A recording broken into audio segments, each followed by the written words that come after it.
የኢትዮጵያ ኦርቶዶክስ ተዋሕዶ ቤተክርስቲያን የቅዱስ ሲኖዶስ ምልዓተ ጉባኤ የጥቅምት ወር ጉባኤውን በማካሄድ ላይ ይገኛል። በሁለተኛ ቀን ውሎ በያዛቸው አጀንዳዎች ላይም ውሳኔ አሳልፏል። ረዳት ፕሮፌሰር መምህር ዳንኤል ሰይፈ ሚካኤል የጥናትና ምርምር መምሪያ ኃላፊ ቅዱስ ሲኖዶስ በሁለተኛ ቀን ውሎ በነበረው ውይይት ከተለያዩ የቤተክርስቲያኒቷ አህጉረ ስብከቶች ብፁዓን ሊቃነ ጳጳሳት እንዲመደቡላቸው ጥያቄ ያቀረቡበትን አጀንዳ ተመልክቶ ውሳኔ ማሳለፉን ገልጸዋል።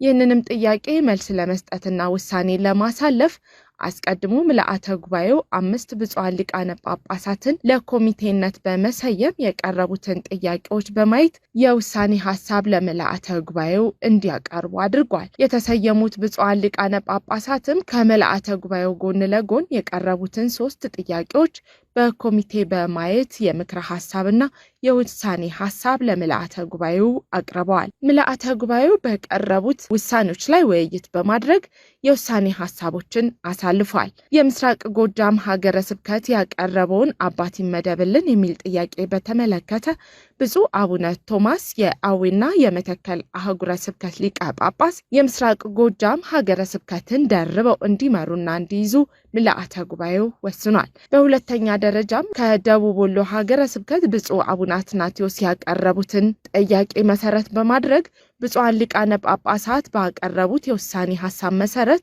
ለአገልግሎትም እንዲመች በአቅራቢያ የሚገኙት የሰሜን ወሎ ሀገረ ስብከት ሊቀ ጳጳስ ብፁዕ አቡነ ኤርሚያስ ደርበው እንዲመሩ ምልዓተ ጉባኤው ወስኗል።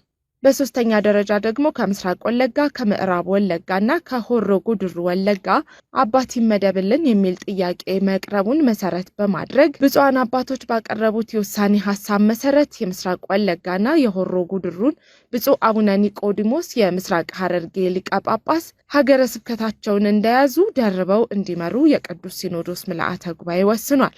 የምዕራብ ወለጋን በተመለከተ ደግሞ ብፁዕ አቡነ ኤዎስጣቴዎስ የኢሉባቡር ሀገረ ስብከት ሊቀ ጳጳስ ምዕራብ ወለጋን ደርበው እንዲመሩ የቅዱስ ሲኖዶስ ምልዓተ ጉባኤ ውሳኔ ያሳልፋል። ሌላው አጀንዳ የኢትዮጵያ ገዳማት ኅብረት ያቀረበውን ጥያቄ በተመለከተ ውይይት የተደረገበት አጀንዳ ነው። በዚህ አጀንዳ ላይ የገዳማቱ የስራ አስፈጻሚ አባላት የሆኑት አባቶች ለቅዱስ ሲኖዶስ ምልዓተ ጉባኤ ቀርበው ጥያቄዎቻቸውን አሰምተዋል። የኢትዮጵያ ገዳማት ከ2010 ዓመተ ምህረት ጀምሮ በቋሚ ሲኖዶስ በተሰጧቸው የመተዳደሪያ ደንቦች መሰረት ስራዎችን እያከናወኑ መሆኑን ገልጸው ነገር ግን ለተለያዩ ተልእኮዎችና ጉዳዮች ወደ አዲስ አበባ በሚመጡበት ጊዜ ማረፊያ እንደሚያስፈልጋቸው ጥያቄ አቅርበዋል። ቅዱስ ሲኖዶስም የአባቶችን ጥያቄዎች በመስማት ውይይት በማድረግ ውሳኔ አሳልፏል። ከገዳም ለአገልግሎትና ለተለያዩ ተልእኮ ወደ አዲስ አበባ ሲመጡ የሚያርፉበት ቦታ ያለውን አስፈላጊነት ምልዓተ ጉባኤው በመገንዘብ በመንበረ ፓትርያርክ ጠቅላይ ቤተ ክህነት እንዲመቻቸላቸው ውሳኔ አሳልፏል።